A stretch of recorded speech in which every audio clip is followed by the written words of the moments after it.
Hello guys, তো সবাই কেমন আছো? Welcome back to my another mini blog. আজকে রিপাবলিক ডে উপলক্ষে আমি আর আমার ফ্রেন্ড একটা বেরিয়েছিলাম।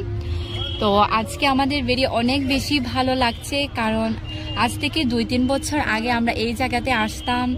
এই যে প্লেগ্রাউন্ড যেটাতে দেখতে পাচ্ছেন এখন, সেটাতে আমরা প্রোগ্রাম করতাম। তো অনেক মেমোরিজ আছে, সেটা বলার মতো নয়। আর তুই কি কিছু বলতে চাস? কিছু না, এলাম ভালো লাগছে, অনেকদিন পর এলাম। অ্যাকচুয়ালি এরকম টাইমে বেরোই না ভাই, কোথায় সেই আগেরকার দিনে। আর অনেক কিছু চেঞ্জ হয়ে গেছে, বল, অনেক কিছু চেঞ্জ হয়ে গিয়েছে। সেই আগের মতো সেই প্রোগ্রাম হয় না, আগের মতো সেই লোকজনও হয় না, বাট অনেক কিছু চেঞ্জ হয়ে গেছে। আমরা ছোটবেলা বলতে আমরা এখন এত বড় হইনি, মানে আমরা যখন স্কুলে পড়তাম তখন মেইনলি আমরা এই জায়গাতে আসতাম। তো কিরকম লাগছে আজকে বেরিয়ে? ভালো, কিন্তু ঘুম পাচ্ছি।